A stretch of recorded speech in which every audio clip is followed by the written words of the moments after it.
Thom Hartmann here on the news. You need to know this. On Wednesday, Bradley Manning was sentenced to 35 years in prison. The court also reduced his rank to private, stripped him of all pay, and issued him a dishonorable discharge. Manning will get credit for 1,294 days for time served. Ben Weisner, director of the American Civil Liberty Union's Speech and Privacy and Technology Project, said, "When a soldier who shared information with the press and public is punished far more harshly than others who tortured prisoners and killed civilians, something is seriously wrong with our justice system." Weisner added, "A legal system that doesn't distinguish between leaks to the press in the public interest and treason against the nation will not only produce unjust results, but will deprive the public of critical information that is necessary for democratic accountability." Today is a tragic day for Bradley Manning, and it's tragic as well for everyone in America who needs our brave whistleblowers and a fully free press protected in order to have an important and educated public debate. End of quote. Bradley Manning, who helped expose crimes, will be imprisoned, while Bush, Cheney, and Tony Blair, who began a war of aggression, committing war crimes, have their freedom to live as millionaires. In screwed news, the Obama administration thinks that your cell phone is a suspicious object and wants to give police officers the power to search it without a warrant, whether you're arrested for terrorism or jaywalking.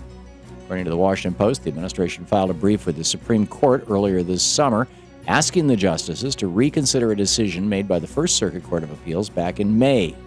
The case involves a Massachusetts man named Brima Worry, who was arrested in 2007 for selling crack cocaine. When the police had Worry in custody, they took possession of his cell phone and began receiving calls from a contact labeled My House.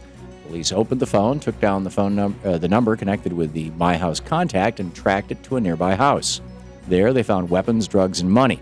Worry was originally sentenced to over 262 months in prison, but in May, the First Circuit Court of Appeals overturned his conviction. The court said the police had violated Worry's fundamental Fourth Amendment right to privacy. They opened his cell phone and tracked down the My House contact. The Fourth Amendment says, quite simply, the right of the people to be secure in their persons, houses, papers, and effects against unreasonable searches and seizures shall not be violated, and no warrants shall issue but upon probable cause supported by oath or affirmation, and particularly describing the place to be searched. It appears with this appeal, the Obama administration is trying to weasel its way into legalizing warrantless searches on all cell phones. You'd expect this sort of thing from Richard Nixon or Dick Cheney, but not the man who spent his entire first presidential campaign bashing the Bush administration for shredding the Constitution. And the scariest and saddest thing of all is that this Supreme Court, this Roberts Court, is so police-friendly and so right-wing that it might just buy the Obama administration's argument and legalize warrantless cell phone searches. If so, we can kiss yet another constitutional liberty goodbye. In the best of the rest of the news, a spokesperson from Japan's Nuclear Regulatory Authority, their NRA, just issued the gravest Fukushima nuclear warning in years. The warning concerned the severity of a toxic radioactive water leak at the Fukushima nuclear plant. This emerging crisis at the Fukushima plant has been upgraded from a Level 1 anomaly to a Level 3 serious incident. This is the first time Japan has issued a warning on the International Nuclear Event Scale, the INES, since the 3-reactor meltdowns.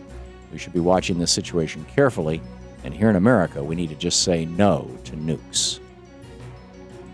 Obamacare insurance exchanges open on October 1st, and the rest of the law's major provisions kick into gear in January. In the meantime, right-wing multimillionaires like Dick Armey and the billionaires who fund Americans for Prosperity are doing their best to try to sabotage the law before it comes into effect. As Brian Butler of Salon pointed out in a new article, a series of right-wing groups, including Americans for Prosperity, are organizing campaigns to get young Americans to just say no to Obamacare. The new health care law, of course, needs young, healthy people to buy into insurance plans so that the risk pool contains those young, healthy Americans as well as older, sicker people and those with pre-existing conditions.